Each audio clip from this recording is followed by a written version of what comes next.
Polis menumpaskan dua sindiket dadah yang mencampurkan pelbagai jenis bahan terlarang dalam paket menyerupai produk minuman bagi mengaburi pihak berkuasa dengan nilai rampasan hampir 7 juta ringgit.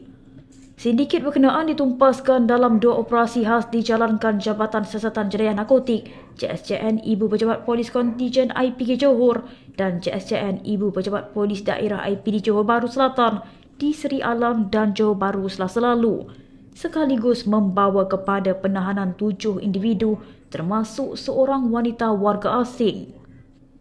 Difahamkan sindiket ini mencampurkan pelbagai jenis dadah yang diletakkan dalam bungkusan dengan label minuman terkenal sebelum ia dijual pada harga RM250 hingga RM300 bergantung kepada saiz paket. Ketua Polis Johor Datuk M. Kumar berkata, dalam serbuan pertama polis melakukan 2 serbuan di kawasan parking dan juga sebuah hotel lebih kurang 7.20 minit pagi hingga 6 petang. Beliau berkata polis menahan 2 lelaki tempatan dan seorang wanita warga Vietnam berusia 25 hingga 29 tahun termasuk dalang bersama pelbagai dadah bernilai 1.56 juta ringgit. Katanya dalam serbuan itu polis berjaya merampas 9.28 kilogram serbuk ekstasi, ketamin 74 gram, pil Aramin 5 90 biji, pil ekstasi 26 biji dan 17 ml cecair ekstasi selain merampas 2 kereta wang tunai berjumlah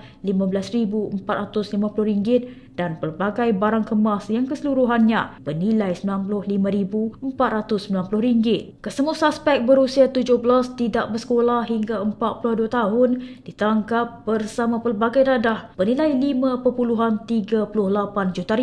Beliau berkata meskipun sindiket ini berlainan, modus operandi mereka sama dengan menjadikan kondominium yang berpengawal dan berpagar sebagai tempat penyimpanan dadah mereka aktif sejak Januari lalu. Beliau berkata demikian pada sidang media di IPK Johor di Johor Bahru pada 10 Mac.